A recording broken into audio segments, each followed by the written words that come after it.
Alright, so before No Time to Die comes out in cinemas, which is actually Daniel Craig's last Bond film, and it's also the 25th Bond film in the entire franchise, I thought I would review Casino Royale and all the other Daniel Craig Bond films leading up to his last film. And this is a good one to start off with, because I gotta admit, this is probably my number one favorite Bond film in the entire thing.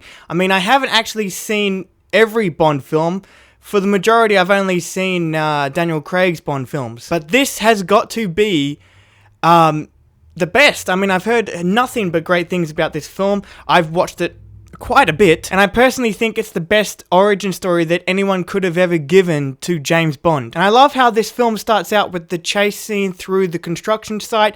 Fucking Bond just, like, he's chasing this, like, parkour type guy, and while this parkour guy's jumping through windows and openings and shit, Bond is just, like, busting through walls. I just love this chase scene, and the airport scene as well. All of that is pretty much standard Bond stuff, and pretty much standard for an action movie in general, because to me, the movie doesn't really get going until we're introduced to Vesper Lynd, and also Le Chiffre. Can I just say that Mads Mikkelsen's performance in this movie and the character that he plays is probably the most memorable character of his entire career. He does such a good job as playing this villain, the main villain of the movie, while also kind of being a character within himself. You know, he's not just all villain. He's not in charge of a bunch of people. He is actually a man who's in trouble. He has to, I don't know, this movie just does a really good job of humanizing its villain. And as I said, Mads Mikkelsen does a phenomenal job.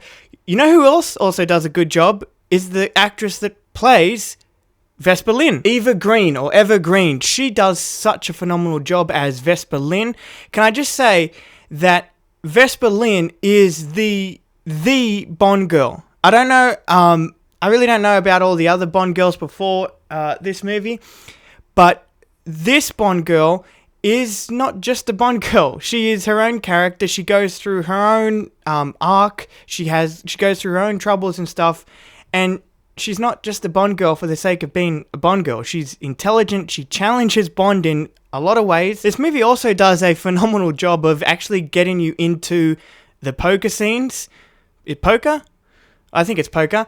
I don't really know. All I know is that when I'm watching those scenes, my eyes are glued to the freaking screen. Okay? I don't really, as I said, I don't understand it all because I'm not that type of person to bet all that money. Can you imagine betting all that money on shit like that?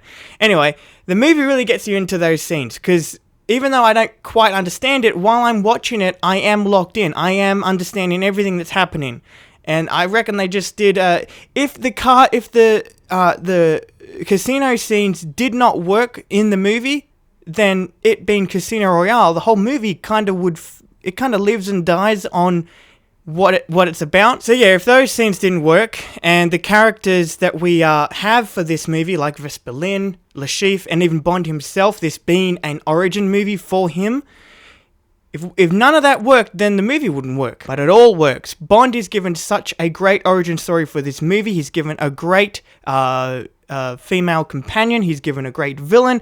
He's got a very interesting challenge to go up against, being, you know, playing cards, I guess. So if someone hadn't seen a Bond movie ever, I would suggest they watch this one first, because it is an origin story for Bond, and it is the best one, I think, and it really gets you into the world of 007. Anyway, that's all my thoughts on Casino Royale. I love this movie, and I guess the next Bond review is Quantum of Solace, which I actually haven't seen. It's the only Daniel Craig Bond film that I haven't seen.